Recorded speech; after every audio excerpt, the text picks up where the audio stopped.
physical and mental requirements and social responsibilities.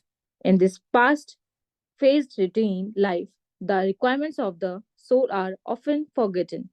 So, first of all, I would like to congratulate each one of you for taking some time from your busy schedule for fulfill the requirements of your soul through Satsang.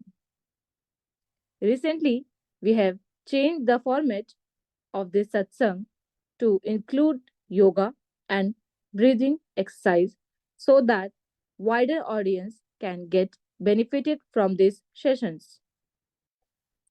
We will now move to the next segment where we will perform yogasanas. Before we begin, please read the disclaimer carefully. By participating in the activity, you agree and acknowledge the take responsibilities of any such results. Yogasanas are very helpful in keeping our body fit and healthy. We are very fortunate to get this human body. Human body is the only body which is capable of achieving salvation. In fact, salvation is the ultimate goal of human life. Vihangam Yoga provides the knowledge and guidance of Sadguru that help us achieve this goal. Please let us know if you are interested in knowing more about Vihangam Yoga and learn meditation technique to get started in your spiritual journey. We have Sulabha Soniji from Vihangam Yoga family. She is from India, Mumbai, Maharashtra, who will be guiding us with yogasanas. I would like to now hand over to Sulabhaji. Over to you, Sulabhaji. Good morning. Namaste everyone. Let's begin. Keep your hands in Gyaan Mudra. Please sit on your thighs. Close your eyes. Inhale deeply. Exhale completely. Inhale. Exhale. Join your hands. Let's begin with the starting prayer. Please repeat after me. Om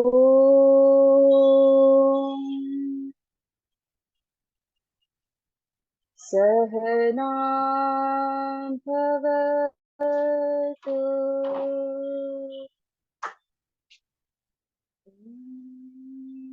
Sahana Bhavatu Sahano Bhunatu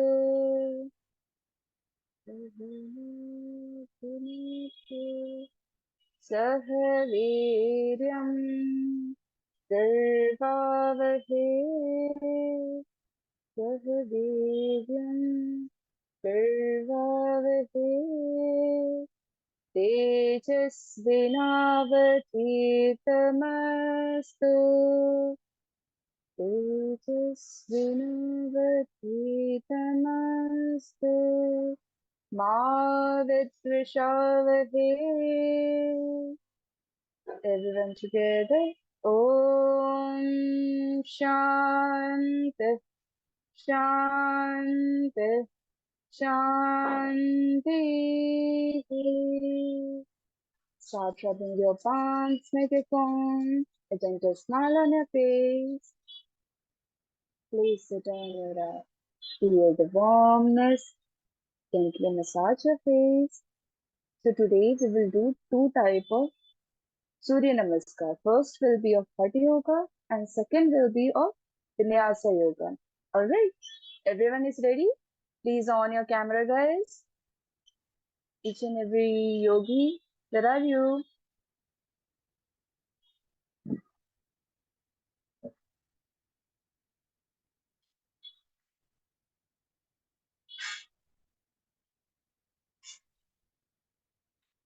Okay, let's start.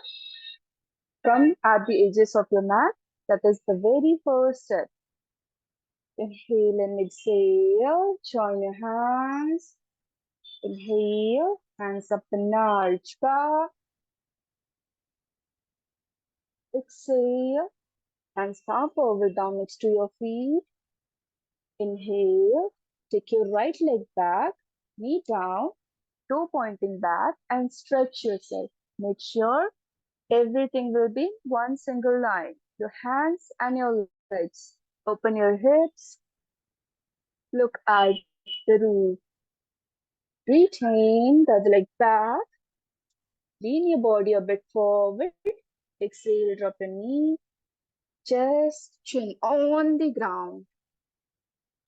Inhale, head and just up and arch back. Make sure you will not open your elbow completely. Bending your elbow, head and just up, arch back, look at the roof. Exhale, hips up, heels on the ground. Look back. Inhale, bring your right leg forward. Make sure first, if you have took right leg back, then bring your right leg forward. Look at the roof. Exhale, the left leg forward. Inhale, hands up and nod back. Exhale, and Namaste. This was just your half round. We'll do next half round with your left leg. Okay? Let's begin. Inhale and exhale, join your hands. Inhale, hands up and arch back. Exhale, hands back forward down next to your feet. Take your left leg back, knee down, toe pointing back, stretch yourself. Exhale, retain the other leg back. Exhale, drop a knee, chest, chin on the ground. Inhale, head and just up and arch back. Exhale, hips up, heels on the ground, look back. Inhale, bring your left leg forward. Exhale, the right leg forward. Inhale, hands up and arch back. Exhale and Namaste. So here we have completed with the first round. Okay, next round I will observe you guys how you're doing. Hey, are you there? Let's begin. Inhale and exhale, 1. Inhale, 2. Exhale, 3. Inhale, 4. Retain, 5. Exhale, 6. Inhale, 7. Exhale, 8. Inhale, right leg forward, 9. Exhale, 10. Inhale, 11. Exhale and Namaste. 1.5 is done. The very last, inhale and exhale, 1. Exhale, 2. Exhale, 3. Inhale, left leg 4. Retain, 5.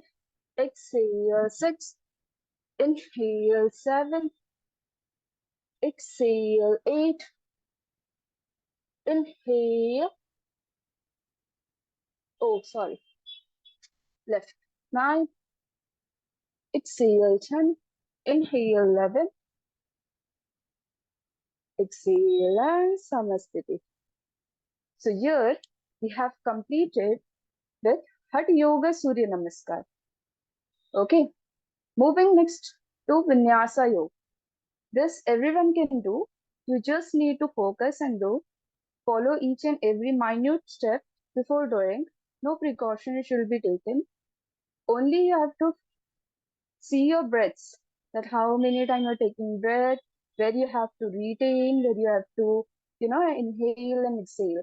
Because in yoga, breath is very, very important. In exercise, you can do anyhow. But in yoga, discipline, follow, like breaths, very, very important. All right, let's begin. Come, we'll do. Come at the edges of the mat. Inhale and exhale. Join your head and sit as if you're sitting on the chair in this posture. This is known as Utkatasana. Forward, I will show you. This is known as Utkatasana. Inhale and exhale. Utkatasana. Om 3, Om 2, Om 1. Exhale. Padahastasana. But here you will hold your big toes and look forward. Firstly, I will show you from the sideways. Then I will show you the front alignment. Hold your big toes, look forward. 3, 2, 1. Then exhale, touch your nose to your knee with exhalation. 1, 2, 3. Bend your knees, jump, and go in Dandasana. Dandasana, hold it. Om 3, Om 2, Om 1. Focus here. No much down, not much up. It's exactly at the plank. Now take your big toes back, head and chest up and arch back. 3, 2, make sure your knee should not touch to the ground. 1, exhale, hips up, heels on the ground, look back. Here you will try to touch your head on. 3, 2, 1. Inhale, bring your right leg forward, go in Virabhadrasana. Join your hands, look at one point. Om 3, Om 2, Om 1. Exhale. Again Dandasana. Om 3, Om 2, Om 1. Take your big toes back, head and just up and arch. Om 3, Om 2, Om 1. Exhale, hips up, heels on the ground. Try to touch your head on the ground. Om 3 with exhalation. Om 2, Om 1. Forward. Join your hands in Virabhadrasana. As much as you can. If you're going this much, it's okay. You can completely. Very well. Very good. Om 3, Om 2, Om 1. Exhale. Again, Dandasana. Om 3, Om 2, Om 1. Pulls back and releases up. Om 3, Om 2, Om 1. Exhale. And just try to touch your head on the ground. Om 3, Om 2, Om 1. Walk. Then go the legs in Padahastasana. Ignore normal Padahastasana. Both of the toes, look forward. Om 3, Om 2, Om 1. Try to touch your nose to the knees. Let's ready horizontally straight. No pendulum touching. Wow. Inhale first. Exhale and right. Om 3, Om 2, Om 1. Inhale. Utkatasana, the chair posture.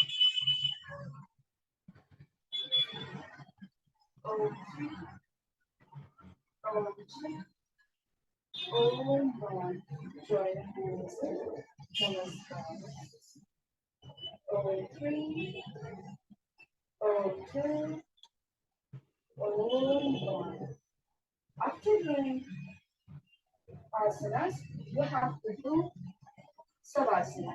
So, how to do savasana? Legs apart, lay down on your back, hands apart, palm facing upward. Make sure palm should face upward, eyes closed. Observe your body.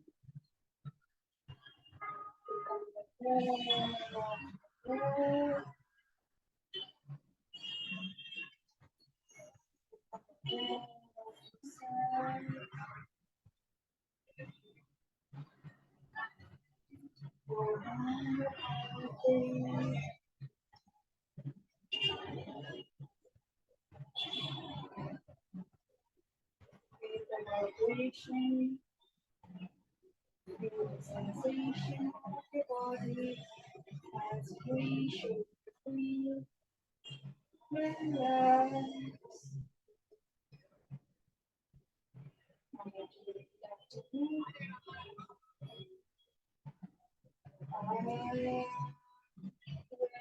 Relaxing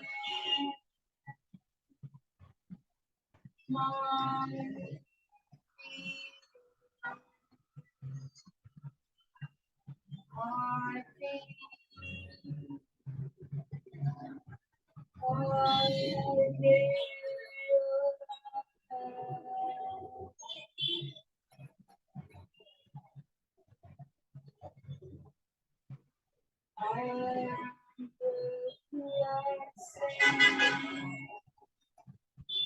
My toes, the toes, and my ankles, my toes, the toes, and my ankles, all feel relax, relax, and just relax.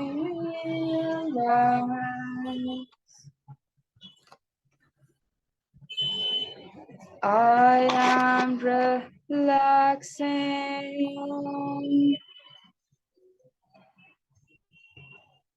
my knees, thighs, and my hips. My knees, thighs, and hips are relaxed.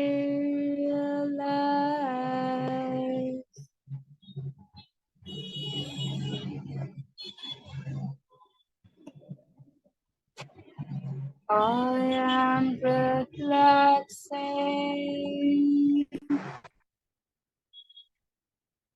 my lower body, upper body, and my middle body, my lower body, upper body, and middle body are relaxed. Relax, relax, and just relax.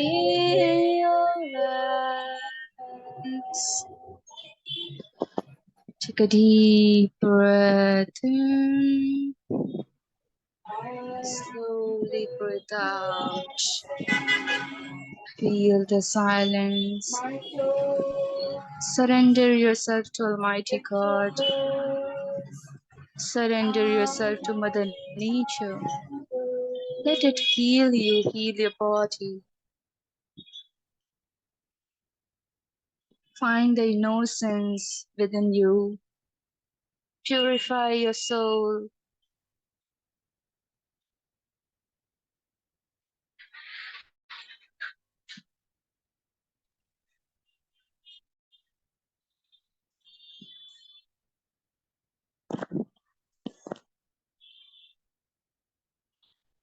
Turn your body towards the right side. Make sure you will turn your body towards the right side. Take 1, 2 deep breath in, breath out.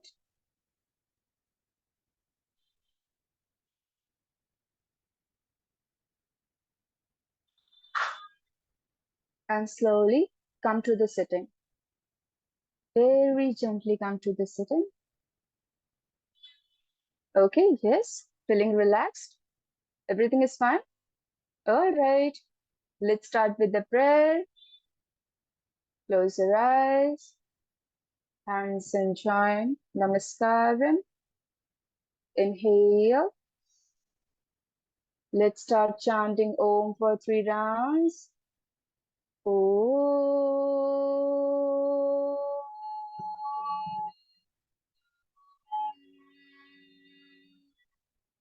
Om.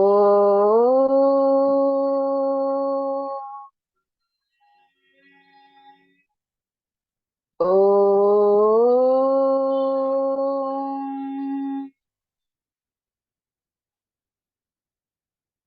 Om Sarve Bhavantu Sukhinah Sarve Santu Niramaya Sarve Bhadrani Pashyantu Ma Kaschid Dukha Bhavet Om Shanti Shanti Shanti. Rub your palms together, make it warm. Create your own energy. You know the reason behind when you will place this on your eyes, your skin will glow. Okay? And all the tension, all the extra stress will be out of your face muscles. So it's just for that. Rub it as much as you can, make it warm. Place it on your eyes. Feel the warmness. Gently massage your face. Massage your head. Let's do the Bhumi Naman. Take your hands back. Exhale down. Pray to the Almighty God, the Mother Nature. Thanks to everyone. Thanks to your parents, your Guru. Inhale up. Thank you. Thank you, everyone. Have a great day. See you to the next week. Okay, Jai Sadgurudeo. Jai Sadgurudeo Sulbhaji. Thank you, Sulbhaji, for guiding us through the yogasanas. Such simple posture can make a big differences in our well-being. Thank you again for your guidance. You can reach out on the number shown at the bottom of screen to register for group yoga classes. We now move to the next phase of today's satsang to recognize warriors of the week. We all know the best time of meditate is Brahm Muhurat between 3 a.m. to 5 a.m. But most of us are unable to take advantages of this time. We encourage all of us. NAIVY has started a WhatsApp group called Brahm Muhurat Warriors. Goal for participant is to practice Brahm Muhurat meditation on their own and report status on the group by sending done as a message on the group. There is no session to join. If you're interested in joining the group, please let us know and we will send you the link. It's time to congratulate warriors of the week who have meditated in Brahm Muhurat Warriors every single day of the week. Bhagwati Patel ji, Radha ji, Surya Alam Raju ji, Mukesh Kurmar ji, Tejinder Sahdev ji, Seema Singh ji, Ranjan Kumar from California. Inductees of the week are those disciples who have meditated for at least one of the week.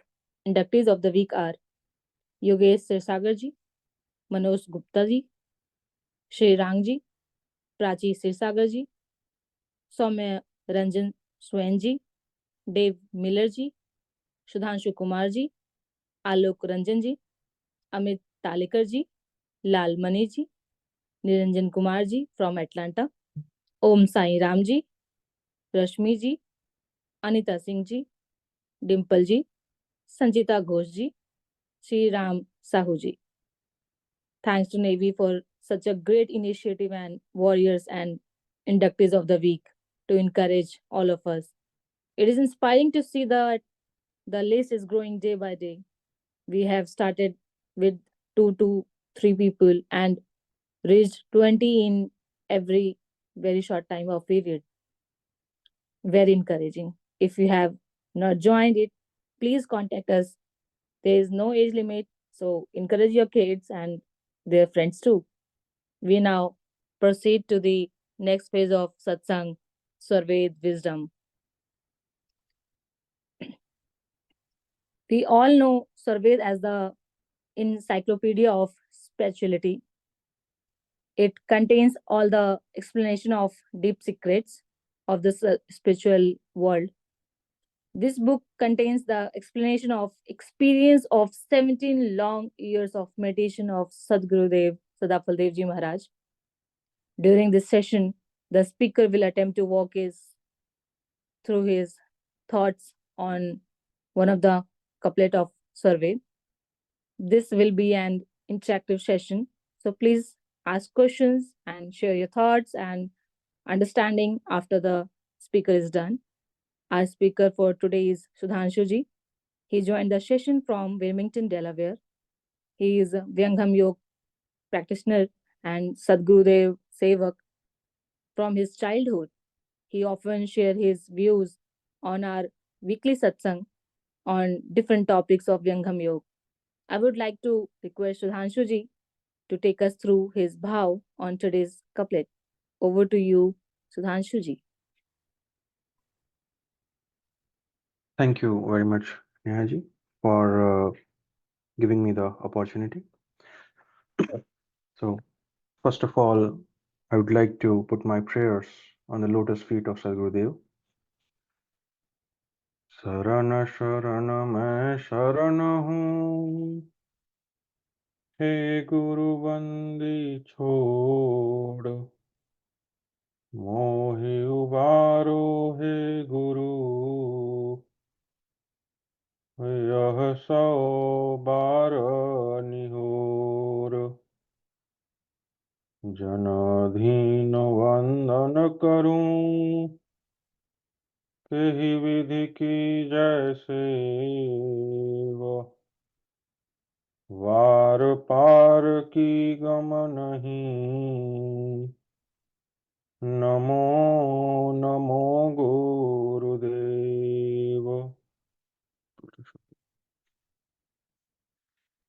We all are very fortunate that we yet again came to this weekly satsang of North American Institute of Vihangam Yoga, and as we know, today's session is Swarved Wisdom, and as Nehaji mentioned, that Swarved is the encyclopedia of spirituality.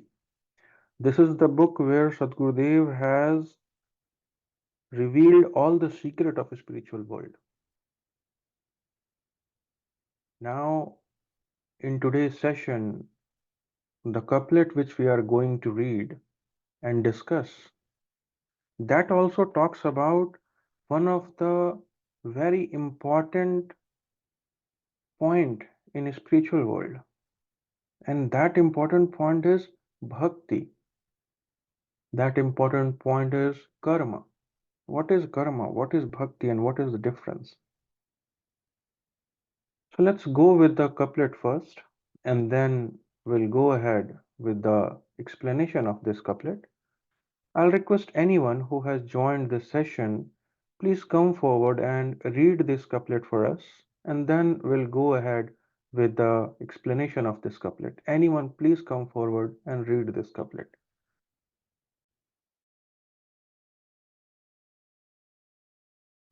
Jai Sadgurudev Sudhanshu ji. Can I read? Ji Maharaj, please go ahead. Ji.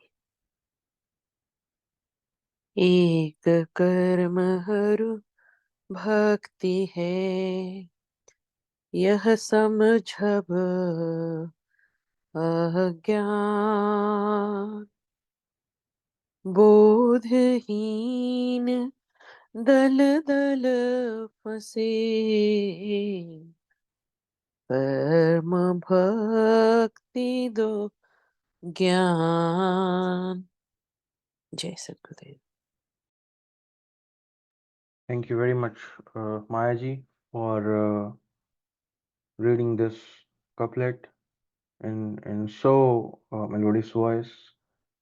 As you just read, the Doha is saying that एक कर्म और भक्ति है यह समझो अज्ञान. So understanding karma and bhakti is the same thing. This is the ignorance. Karma and bhakti is not same. Bodhahin dal dal phase, karma bhakti do gyan. So the one who don't have the knowledge that karma and bhakti are two different things, they are stuck in the you can say in the cycle of karma. And Swamiji clearly saying here that karma and bhakti are two different things.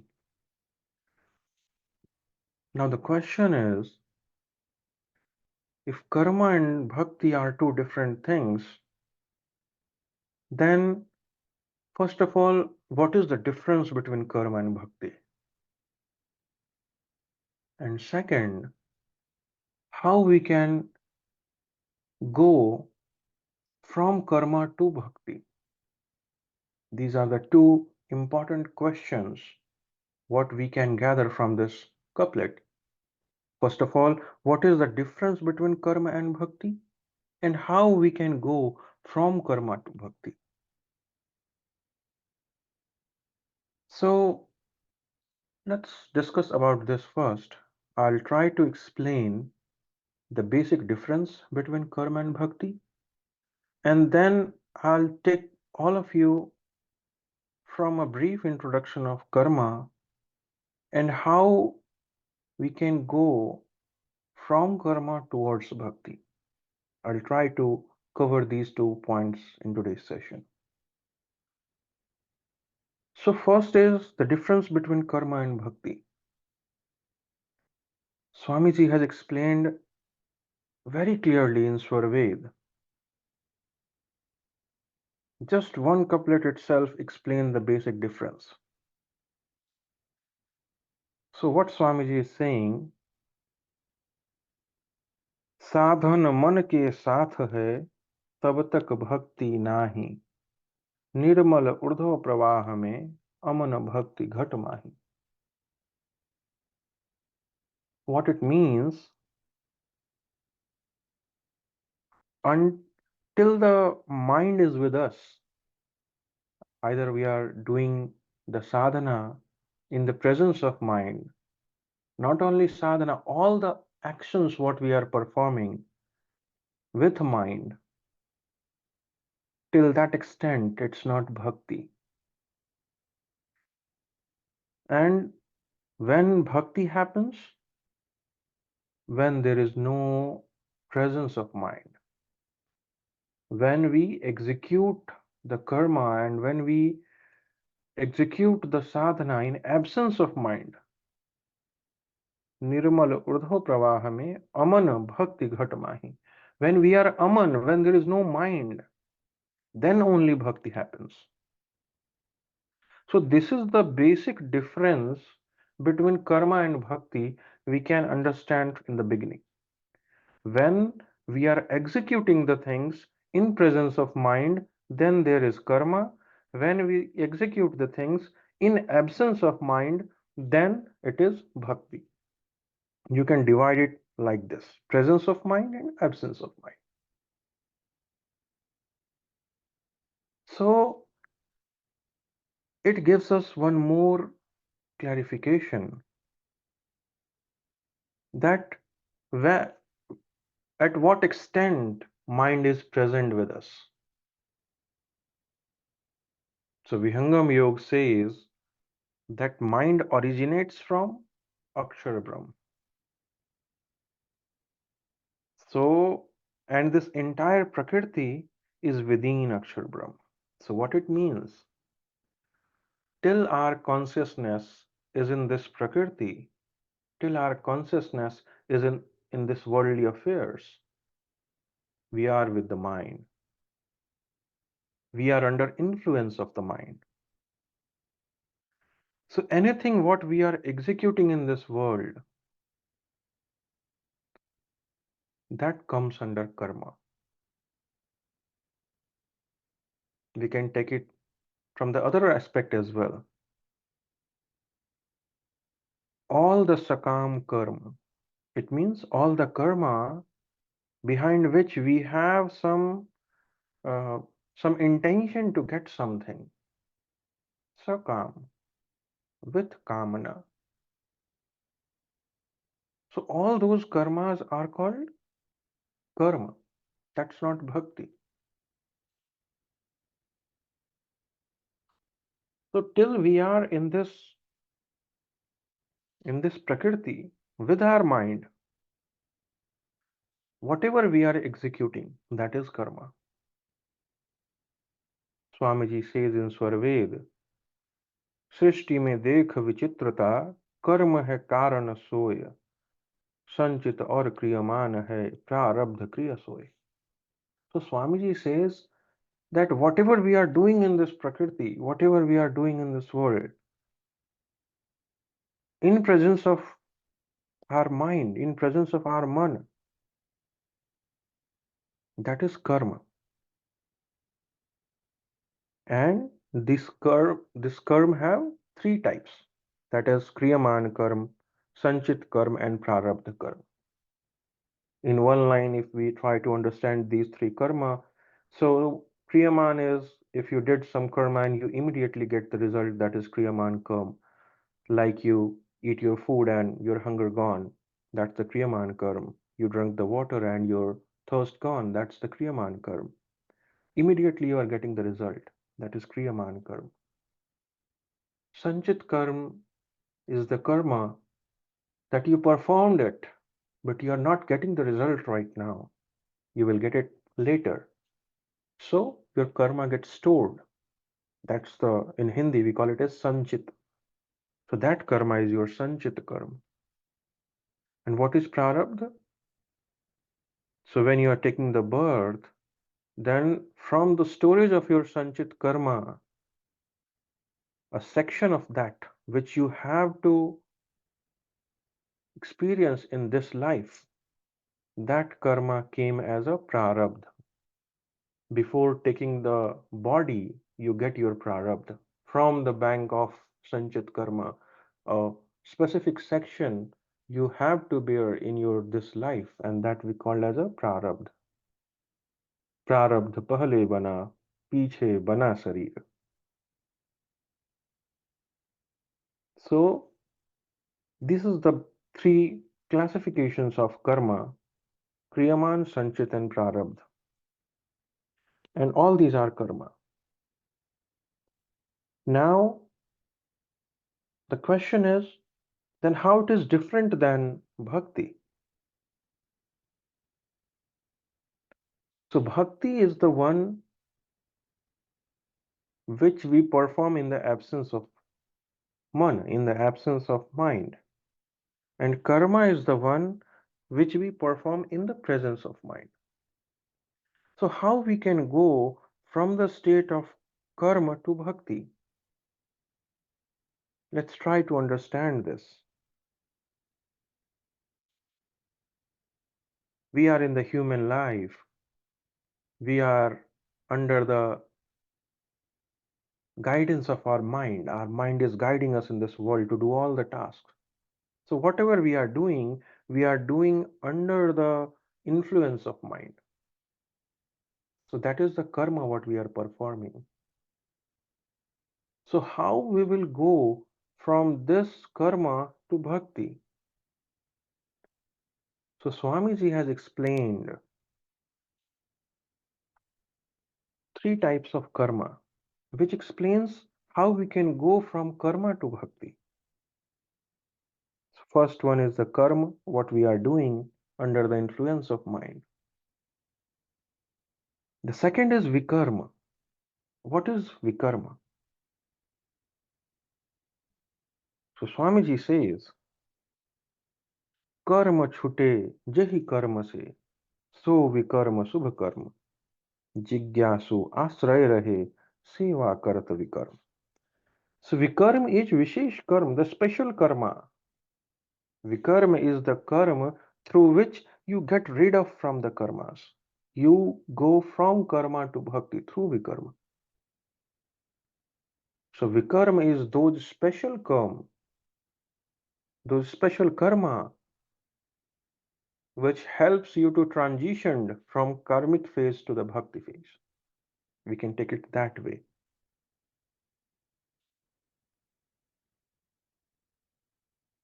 So now the question is, what is vikarma then? What type of karma is vikarma?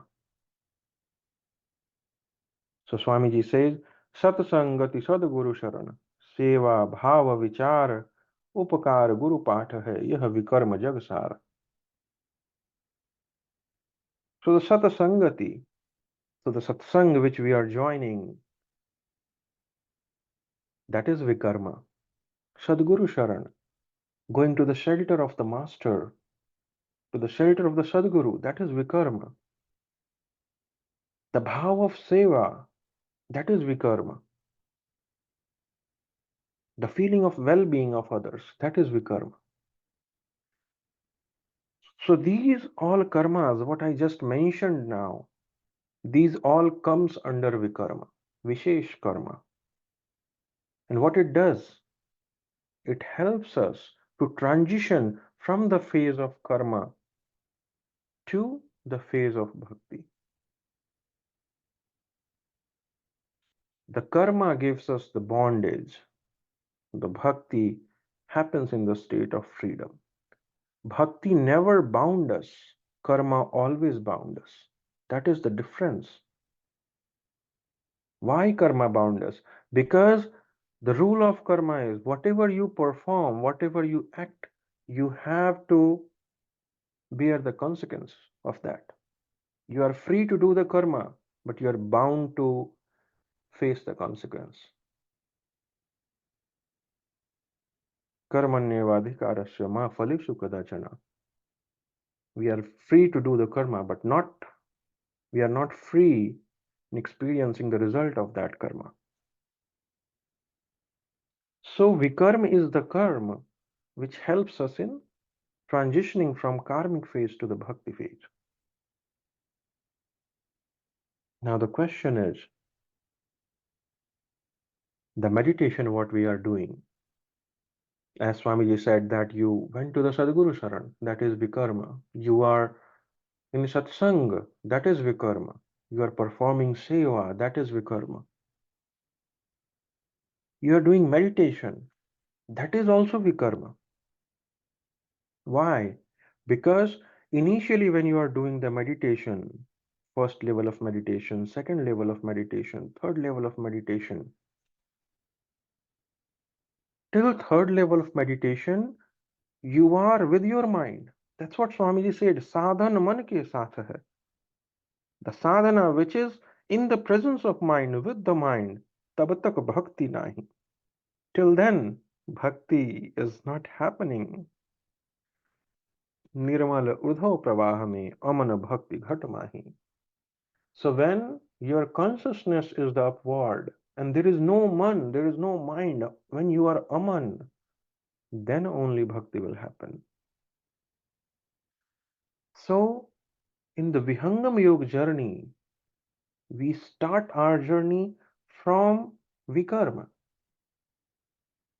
And slowly, as our vikarma will keep growing, as we are keep elevating ourselves in the shelter of Sadgurudeo, our vikarma uplift us slowly from the bondage of karma to the stage where our mind is not with us, where we are aman, and then a stage will come where we will perform the bhakti. And when we will perform the bhakti, when there is no mind, when man is not there with us, when we are executing our task at the level of our consciousness, not at the level of our mind. As Swamiji says in Swarved, भक्ति के रंग सुरंग है तन मन फूल गुलाब भीतर बाहर भी नई सुख शांति मय आव. And what is the status of bhakti? सुरति निरंतर शब्द में लगन मगन रह जोय और दृश्य भासे नहीं भक्ति कहावे सोय. What it means, when your surati, when your consciousness is continuously involved in shabda, when you are not seeing anything, when you are not experiencing anything except that Almighty, then that state is called bhakti. Now the question is, when we will understand that we are on that righteous path of vikarma, and what are the important entities for a bhakti to reach the state of the bhakti.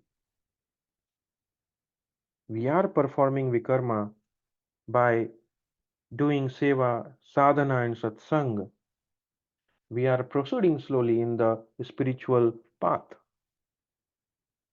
But what are the important qualities to attain bhakti? That's the beauty of Swarved, that Swamiji explained everything in a very detailed manner. What is karma? What are the types of karma? What is bhakti? How it is different than the karma? And what are the important qualities to attain bhakti? Swamiji says in Swarved, Gyaan tivra vairag hai, bhakti sahayak jaan. So ananya prabhu bhakta mein bhakti sakal gun khan. So what are the important qualities or prerequisites to attain bhakti? Swamiji says, Gyaan and tivra vairagya. So when you will have the Gyana, that will bring the tivra vairagya within you. What is vairagya? Vairagya means without raga. What is rag? Rag means the wish to the wish to uh, get the same things again and again in your life. If you like something, you want to keep getting it again and again. So that's a kind of attachment to that particular thing. So that is rag. And when there is no raga, when there is no attachment, when there is complete detachment, that is called vairagya. So jnana and tivra vairagya, these are the two prerequisites of bhakti. Bhakti sahayaka jan. So those two are sahayak in bhakti. Those two are helpful to attain the bhakti. Swamiji has mentioned this many times in his Amritvani, that bhakti is a very fine thing. It's not easy as we see in this worldly affairs that you are chanting something and you are saying that we are in the bhakti. That is vikarma but not bhakti. What Swamiji says in Amritvani, Bhakti Bhagavan ki bahut barik hai, शीश सौंपे बिनु bhakti nahi. This bhakti is a very fine thing until unless so शीश सौंपे बिनु bhakti nahi. What is the meaning of शीश here? Until there is complete surrender, till then there is no bhakti. होय अवधूत आस तन की तजे जियता मरहि सोय bhakti पाहि. Jiyata marhi. What it means? A person who is alive but dead in this physical, in this prakriti. What it means? He is completely detached from this Prakriti. He have no attachment towards it. That's called Jiyatamarahi. He is dead in the alive state. What's the meaning of dead? The person who has no wish to attain anything in this Prakriti, who has no attachment towards anything in this Prakriti. That's called Jiyatamarahi. So the person who is on that state, so bhakti pahi. So that only can attain the bhakti, that only can experience the bhakti in their life. So with these couplets of Swarved, what I try is to explain the basic difference between karma and bhakti. What is Swamiji is mentioning in this couplet, Eka karma or bhakti hai, yah samjhava agyan. So both are different, and the difference is the presence of mind or the absence of mind, the act what we are doing in the spiritual journey. I would like to conclude with this. Anyone, please come forward and share your views. And if there is any mistaken explanation, that's totally my understanding. So I'm sorry for that. With this, I would like to conclude my explanation. Thank you, everyone. Bole Shaudev Bhagwan ki jai. Over to you, Neha ji. Thank you, Sudhanshuji, uh, giving us a knowledge about the bhakti. We have must be have heard about bhakti, but today you have given us more clarity on that.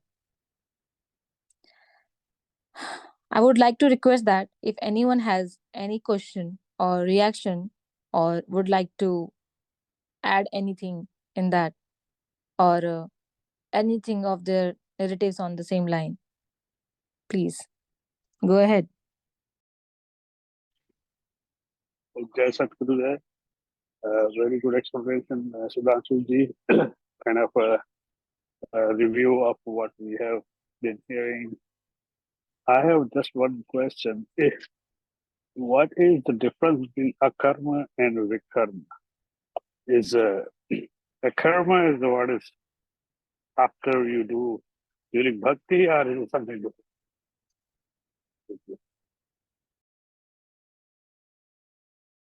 Ji, I think it's Abhishek Energy. Yeah. So Mukesh. Yeah, okay. So thank you very much for the question. If I collected it correctly, you want to understand the basic difference between vikarma and akarma, right? That is correct. So yeah, okay.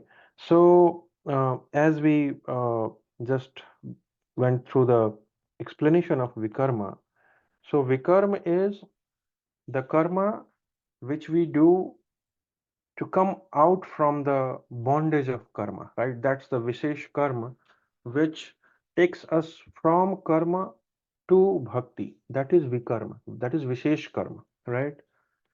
But when you achieve the state of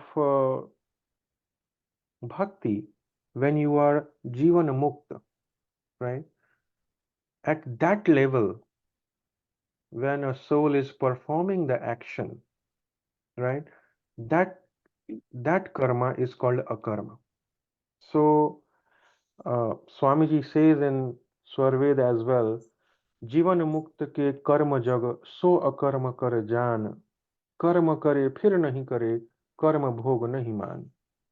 What it the meaning of akarma is the karma who doesn't cause any bondage. That karma is called akarma.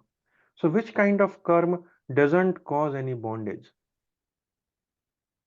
The karma which we perform in the absence of mind, the karma which we perform in our true conscious form, that karma will not cause any bondage. That karma called as a karma.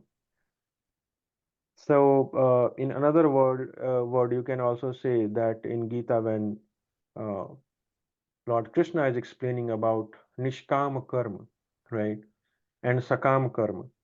So when the niskama karma happens, right, what he is saying, that you have to perform the Nishkam Karma. So when you will perform the Nishkam Karma, you will perform the Nishkam Karma when there is no Kamana. And when there is no Kamana, when there is no mind. Why? Because this is how mind acts. How your mind, how we will do any karma with mind. Usually mind present the result in front of us. If you will do this, you will get this. If you will eat sweets, you will feel good, right? And based on the result, we think, okay, I should do this karma, right? So until unless mind is with us, we will do the sakam karma. When there is no mind, we are not doing the karma based on our prior experience of the result, right? So at that moment, there is no kamana of performing the karma. We are performing the karma in our true conscious form without even worrying about the result. And that karma is called akarma because it is not causing us any bondage of results of that particular karma. So that is the basic difference between vikarma and akarma. Vikarma is a transition phase, the karma which takes us from sakama karma to akarma phase or to the bhakti phase. And when we are on the state where there is no mind, when a soul is jivan mukta, and then on that state when he is performing the karma, that is akarma. Thank you. Thank you. Thank you. Hi, Sudhanshuji. My name was called out. Sorry, I was on mute. Jai Sadgurudeo. Was there anything Yes. s- No, about? I Yeah. thought a question was asked by you. Yeah, please. Oh, I see. Okay, no worries. Yes, Abhishek ji, where have you joined from, Abhishek ji? Hi, Vijayji. I'm from I'm originally from Hyderabad in India. Okay. But I am currently residing in Salt Lake City, Utah, and I had the opportunity to come visit the Vihangam Yoga Samaj in North Carolina last November, I think last September or something, when Guruji was here, and I got introduced to a lot of Guru Bhais and Guru, everybody. That's how I got introduced to the group here in the US. The North America, you have Vihangam Yoga group. Yeah. And Abhishek ji, in India, your family is also already with Vihangam Yoga, or you are the Yeah. first? So in India, we were associated with Vihangam Yoga, I think in 2009, and Wow. I got the diksha from my dad, and then he was given diksha by Shiv Kumar Agarwal ji, who is in Hyderabad. Yeah. Hyderabad. Yeah. Yeah. Okay. Very good to hear that, Abhishek ji. And we would like to meet you one day. So when we have 500 Kundiya Havan in Toronto, Yeah. maybe you may plan to visit that. You can plan about getting Canada visa ahead Yeah. of if you could. It is still not sure if Swamiji will come to US also or not, but Swami is definitely going to Canada. Yeah, 100%. I will. I'm already on a group chat with That is great. for Yeah. the Canada visas. I'm trying to see my prospects, and if everything works well, I will definitely take that initiative to join the Havan. Yeah. And Mukesh ji, Jasudev, have you got a chance to get darshan of Sadguru Sultan Dev Ji Maharaj? I'm still looking forward to that. I haven't got a chance last time visiting India at Prayagraj and even at Swarved Mandir. Oh, I didn't get a chance, okay. and hopefully maybe this time. What was the dates for Toronto visit? That will be August end. End of August. Okay. Yeah. Maybe I can plan for that. Yeah. But they are not coming to US. Yeah, US is still not certain if Swamiji, because Swamiji has Europe trip immediately after that, so it's very tight. On 7th of September, Swamiji has to be in Italy. Okay. So in fact, prior to that, 4th itself, he has to be in Italy. So between 31st and 4th, it's very little room for him to take rest or prepare for Europe trip. Mhm. Yeah. Utkarsh ji has his hand raised. I think he wants to say something. Jai Sadgurudeo, Vijayji, everyone. I have a question.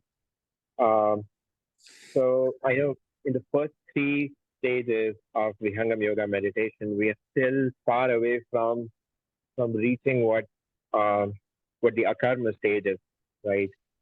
Well, the akarma stage is even later when we have fully realized the Almighty and are experiencing that presence all the time, that yoga all the time. But my question is, in our journey, like I've experienced through meditation that there are some times when after I've done my sadhana, I'm able to maintain that meditativeness for a little while. Then there, depending on the day, how the day goes, how my health is, how the surroundings are, the demands of the day, for example, that suddenly it's very easy to lose track of that meditativeness, that feeling that I got during meditation. So, but there are other days when I'm able to persist it. Like when Swamiji was here in August, it was beautiful that it was like all day, those few weeks, day after day, week after week, the meditativeness continued. It was constantly. I didn't even get a chance to meditate, um, but the effect stayed. The effect stays. Like anytime we're listening to Sudhanshu ji, listening to you speak, listening to any bhajan here, is there any suggestion, any tips, any tricks that one can employ, I can employ to make sure after I get up from sadhana, I can make that effect linger throughout the day, regardless of what the day might throw at me. Any thoughts, any guidance would be appreciated. Yes, sir.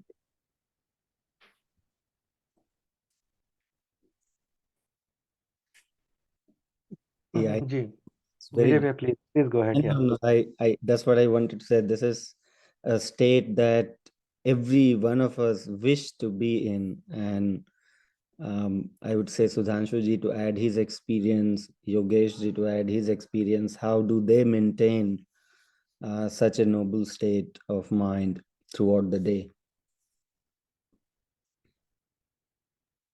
Ji, so Utkarshi, the question what you have, actually, that's the struggle of every one of us who are in this spiritual journey of Vihangam Yoga, right? Because we all are performing it at the level of our mind, right?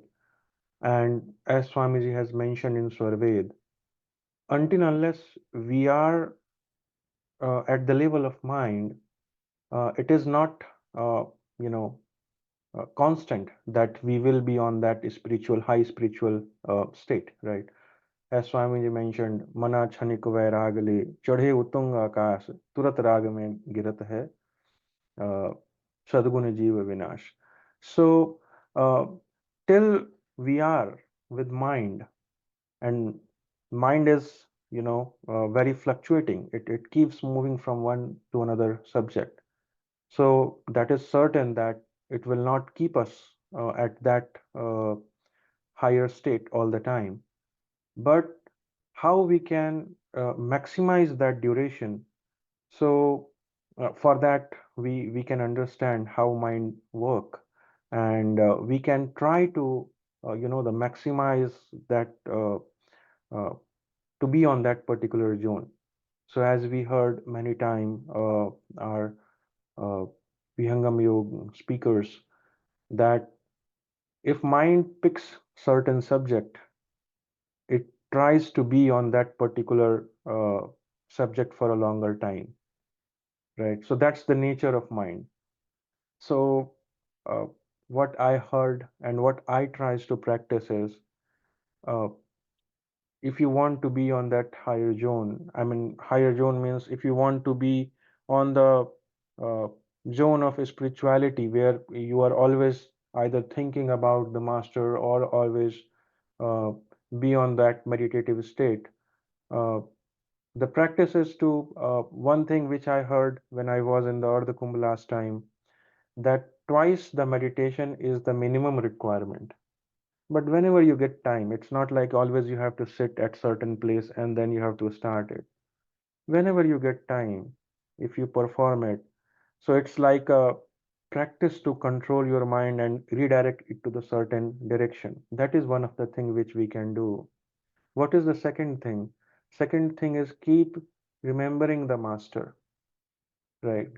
So as Swamiji says, याद दया को लावती, प्रभु कृपालु भगवंत, अधिक याद प्रभु करत हैं यदि थोड़े कर संत. So if we are performing our office work, doing all the things, but in the back we are keep remembering the master as well. So what will happen slowly, our uh, that the subjects where our mind goes, that will keep changing, and slowly the duration where we feel happy in the spiritual zone, that duration will keep increasing and you will be on that zone. So that's the my understanding. I'll request Vijay Bhaiya, Yogesh ji, anyone please share your views as well. Thank you.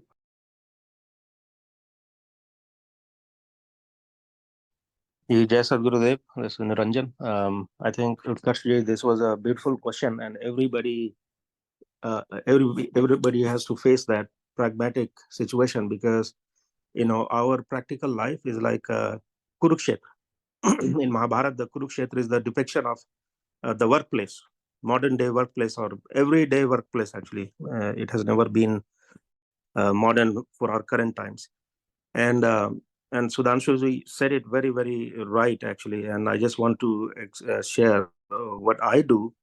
And there's a very loose verbiage in Hindi which says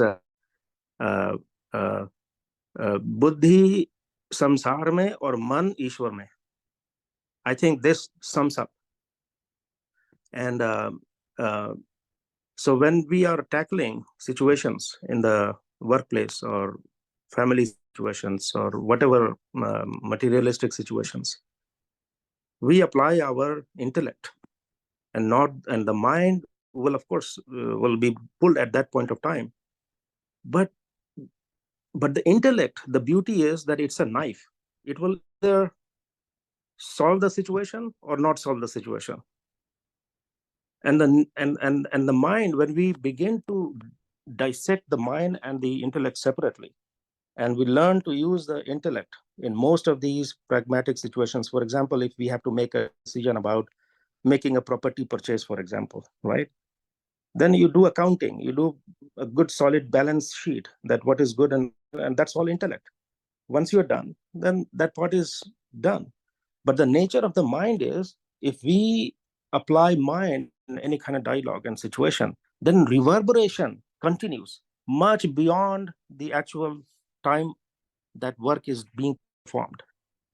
So that's why I think, how do we use the mind in the Ishwar? So first we have to understand these are two separate things. Once we understand that, and then we have to make an attempt. We have to make every time an effort, because even at the workplace, there's plenty full of free time. What are we doing during that? A lot of people will just go and socialize, and have a coffee chat and loose chat and this and that. So we can start saving all of that time. And where do we invest that? Like Sudhanshu was saying, that we put that mind in Ishwariya Tattva, which is Swamiji.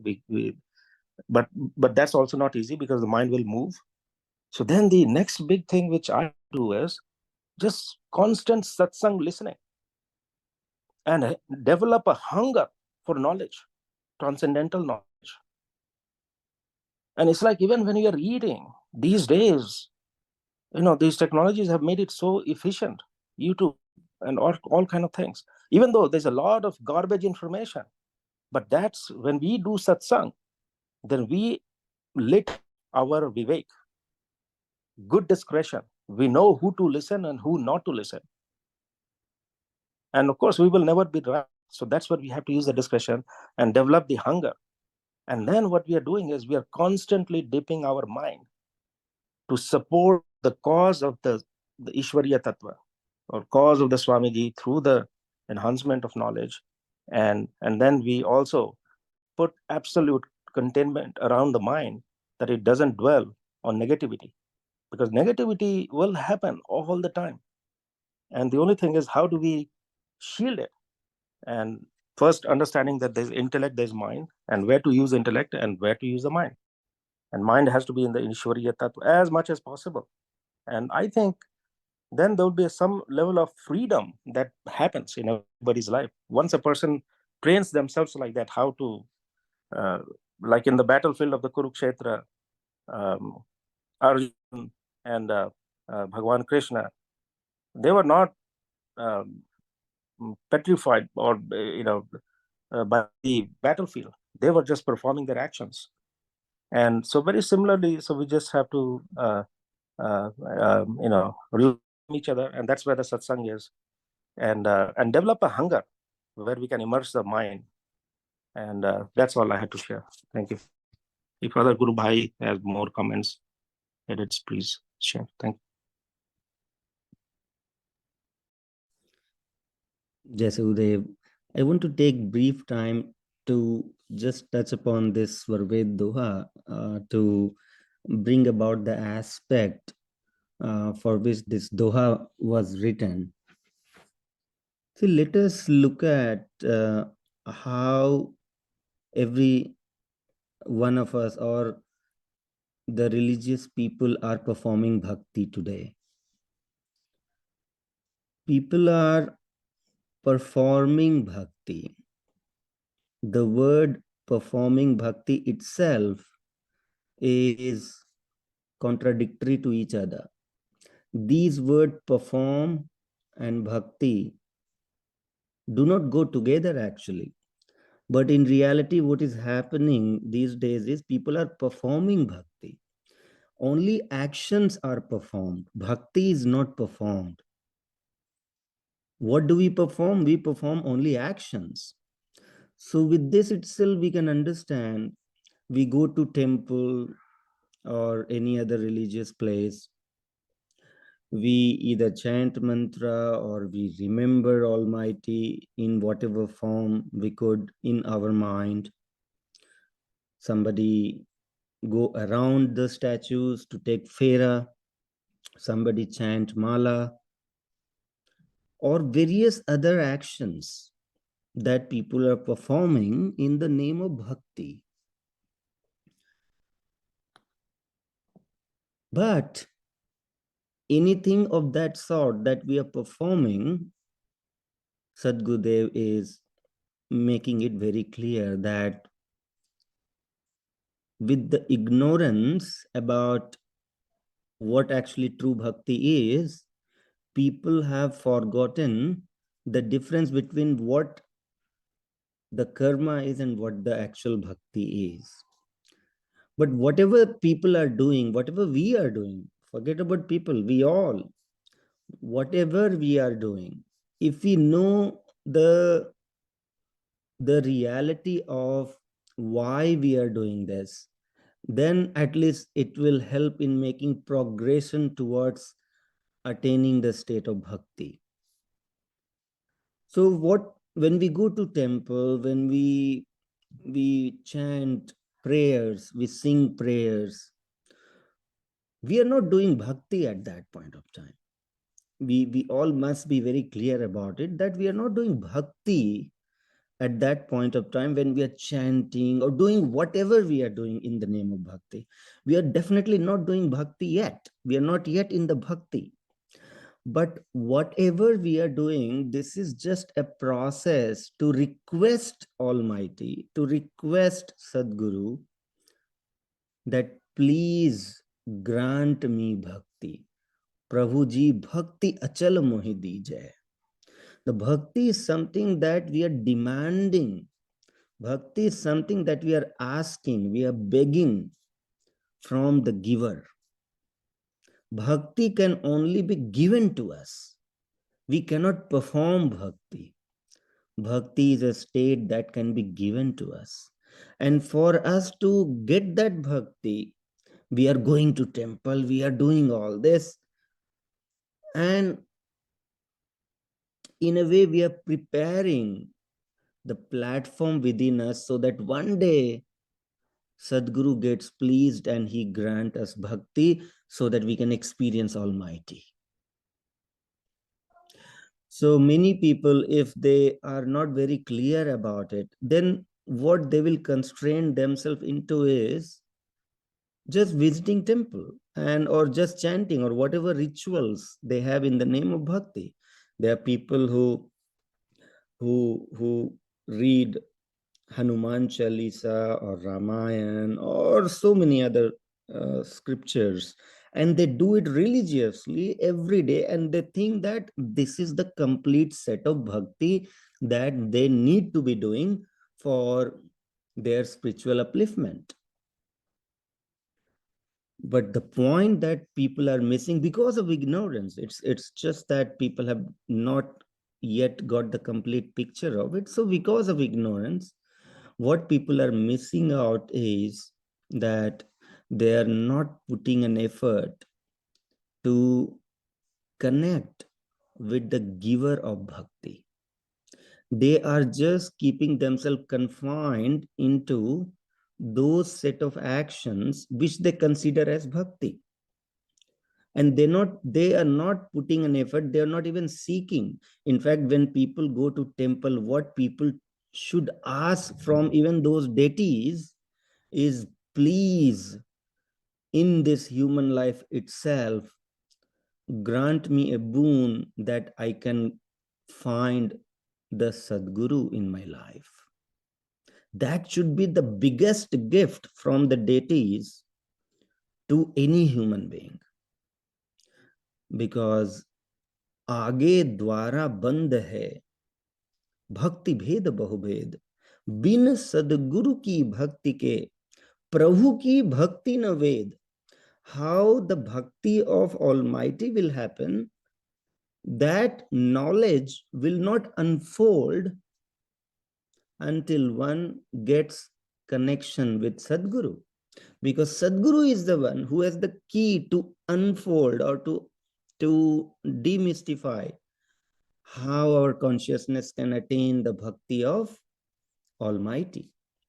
So the best thing that people should ask when they go to temple or whatever chanting or whatever process they are doing, the main fruits of all those, or the greatest fruit of all these effort of any form of actions in the name of bhakti is getting Sadguru in life.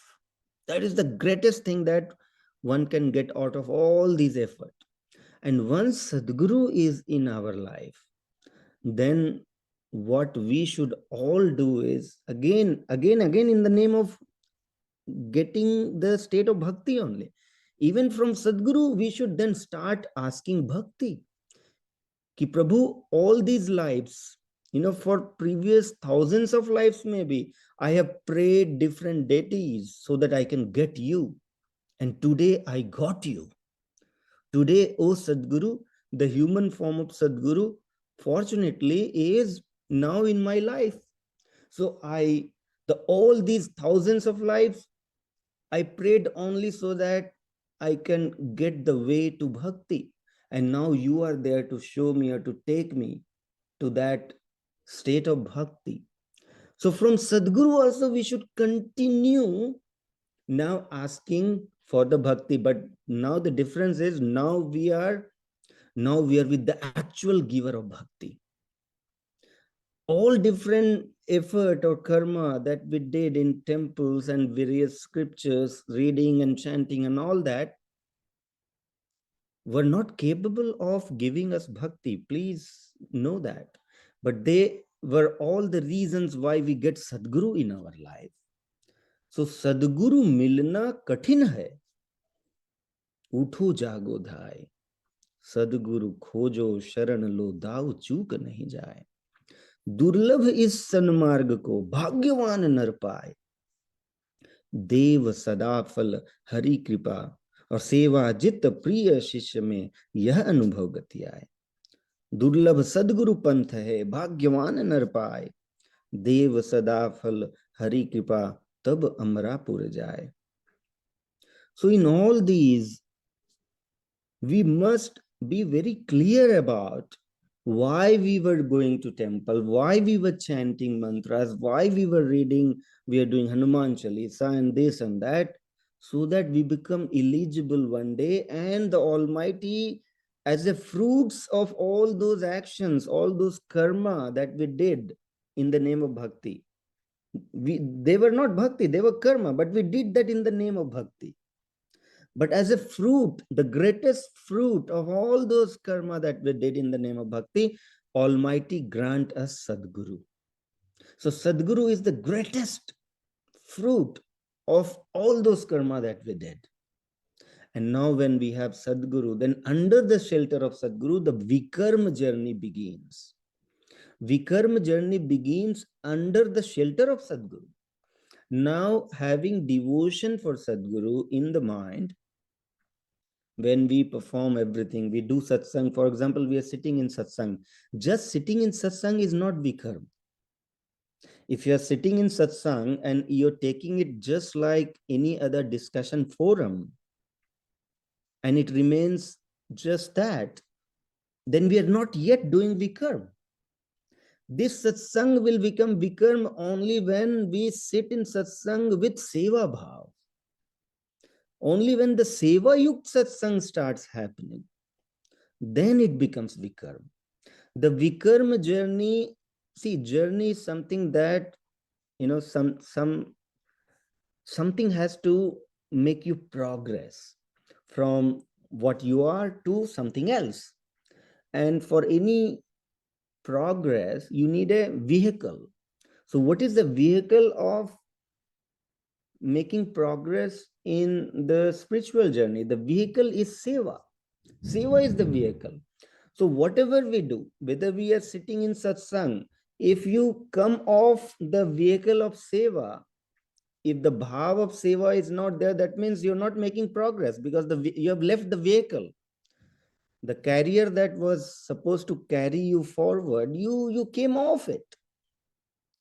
So throughout the day, whether we are doing seva, or we are doing karma, or we are doing sadhana, or we are doing anything, if we are onboarded in the vehicle of seva, then everything is making sense and we are making progress. Then whatever we are doing, that is going to be fruitful for us. Whether we are doing satsang, we are doing sadhana, we are doing seva, if the seva bhav is there, then only we are making progress. All these, in fact, have been put together, the seva, sadhana, and satsang. For what? Only for one thing, to establish the quality of seva within ourselves. Nothing else. This is the ultimate goal of seva, sadhana, satsang, to establish the soul in the attribute of seva bhav. Because this seva bhav itself then germinates into bhakti. If we don't have the seed of bhakti within you, then how the bhakti will happen? The bhakti is the tree, but the seed of that bhakti is seva. Seva is the seed form of bhakti. So in a way, seva is actually bhakti in the physical terms. So only when we start establishing ourselves in the attribute of seva, in no matter what we do, whether we are sitting in satsang, whether we are doing sadhana, or we are performing any seva, in all that, we have to keep ourselves in the feet of Sadguru, as if we are serving, we are the servant of Sadguru. And we have to establish this relation of the master and servant, master, guru and shishya, guru and sevak. We are the sevak. When we establish this equation of becoming a sevak to the master, and in that servitude, in that quality of servitude, the bhav of servitude, the seva bhav, when we sit in satsang, we sit in sadhana, then automatically, in fact, whatever Utkarsh also was willing to, get the formula of the answer to all that is in seva bhav. If we can contain ourselves in seva bhav, even when we are with spouse, let's say we are helping our children in making their homeworks, or helping our spouse in daily chores, if we could establish ourselves in seva bhav even in all those, then that means you are always making progression up in the upliftment of our consciousness. And eventually the Sadguru will say, he's just waiting. Sadguru is just waiting for our seva bhav to reach to a threshold. There is a threshold. Only when our threshold of seva bhav is attained, then Sadguru grants bhakti to us, and the bhakti happens. Prior to that, it's all karma. It's all karma, no matter whatever we are doing. Jai Sadguru.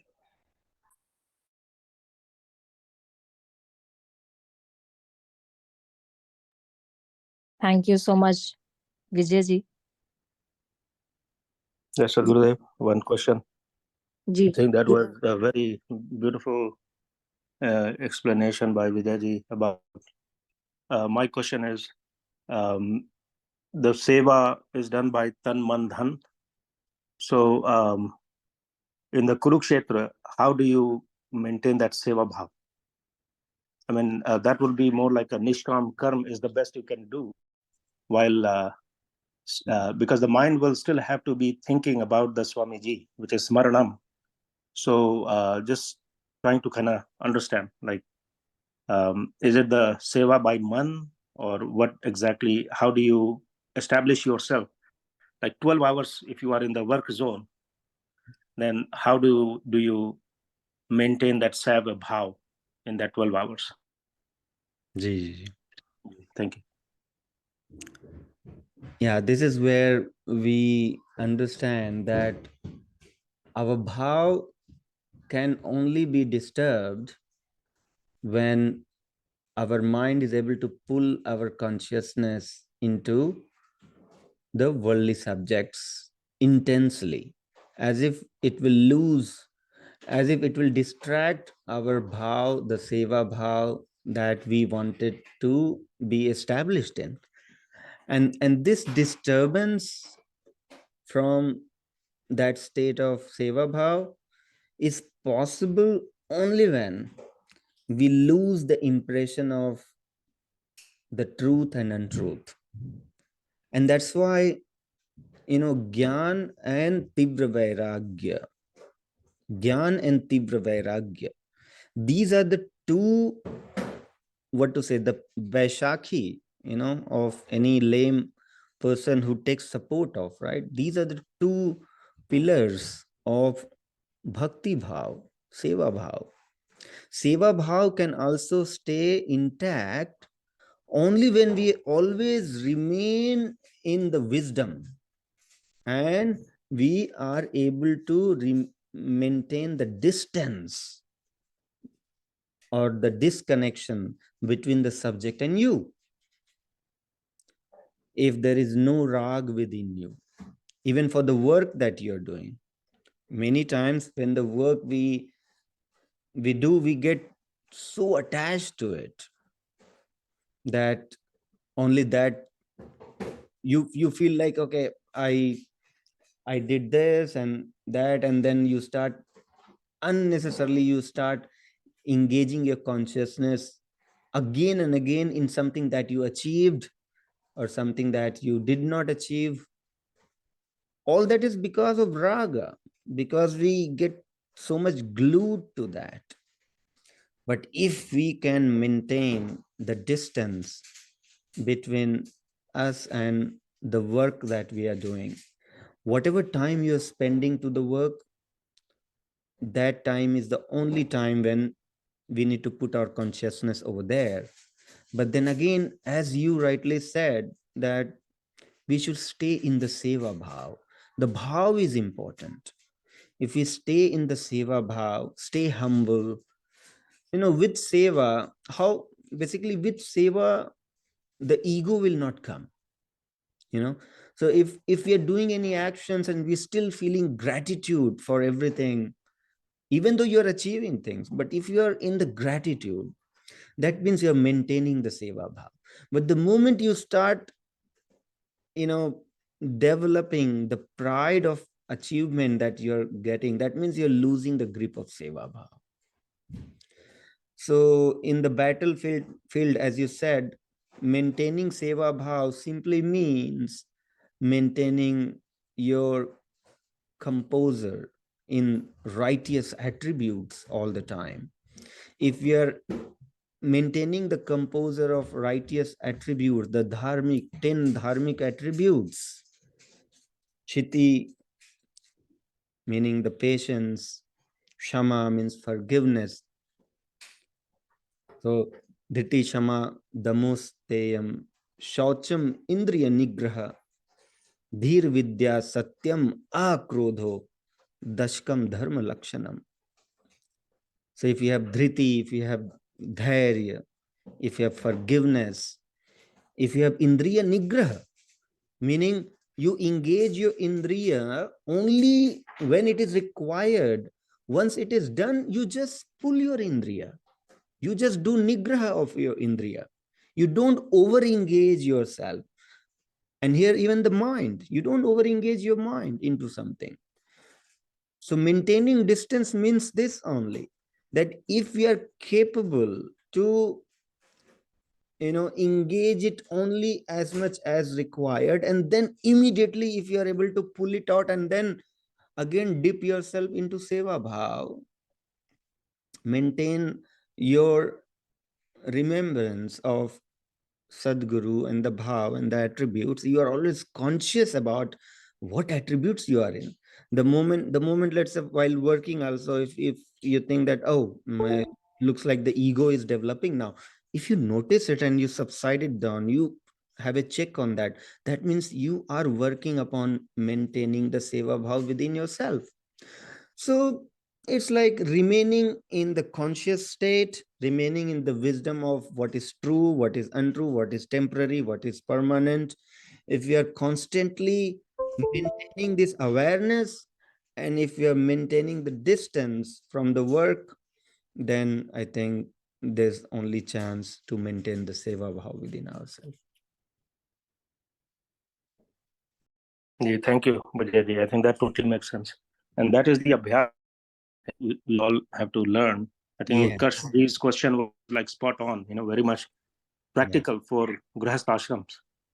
And I think all these experiential sharing reinforces what we do every day, in addition to, engaging in sadhana, regular vidhivat sadhana, and satsang and seva. Yeah, thank you. Nanda Sarkar said our sadhana does not stop just when we get up from meditation practice, but our sadhana continues throughout the day. All these abhyas, because every moment we have to be constantly aware, constantly conscious about what is going on. Is my karma going off the righteousness, or it is within the limits of righteousness? We need to be conscious all the time. And all this effort that we need to make to remain conscious is abhyas. I miserably fail every day, but if I notice I failed, at least I notice and then I try to correct. But there are people who do not even notice and do not even try to correct. So this is where satsang is helping us. All these discussions is helping me, helping us to reinforce this adventure that we are all in. We want to get into that mode of abhyas 24 hours a day. Yes. Thank you so much, Vijayji. You have showered big lessons in the knowledge. Just to add one thing, Swamiji has written in survey that I just want to read it. Sadguru Sukrit Dev Ji सदा रहे मम साथ मुझ चिंता किस काम का जा पर प्रभु का हाथ. So at the end we have to just bow down front of Swamiji and we can ask him, we can pray him, please Swamiji, give us some of the sevas so that our life can be fulfilled to be birth. Well, we are getting late, running late. So going forward, now we have reached to the last phase of satsang. I request everyone to fold their hands for the Shanti part. In Shanti part, we chant for peace for everyone in this universe. May Sadgurudeo bless the entire cosmos with peace, love, prosperity, bhakti. I would like to request Jessica ji to recite the last few lines of Shanti part for us. Over to you, Jessica ji. जय सद्गुरुदेव. शांति पाठ. हे प्रभु शांति स्वरूप हो, शांति शांति मय शांति, शांति शांति जन शांति हो, पूर्ण शांति मय शांति. हे प्रभु शांति प्रदान कर, दूर हो सर्व अशांति. देव सदा फूल शांतिमय, शांति शांति सुख शांति. बोलिए सद्गुरुदेव भगवान की जय. Thank you, Jessica ji, for your beautiful Shanti part sing. I would like to thank all of you for joining today's satsang. I encourage everyone to ponder upon the topic we discussed today. Special thanks to Silva ji, Sudhanshu ji, Vijay ji, Maya ji, Niranjan ji, Abhishek ji, Mukesh ji, our coordinators and all the participants for their active participation and for the team behind this for organizing and coordinating this satsang. I pray to the Sadgurudeo for peaceful and spiritual week ahead for all of us. There's a one announcement. We don't have satsang in next weekend. That is gonna be long weekend. So see you all first week of Sunday in June at 9 a.m. EST on the same Zoom session. Have a wonderful day ahead. Jai Sadgurudeo.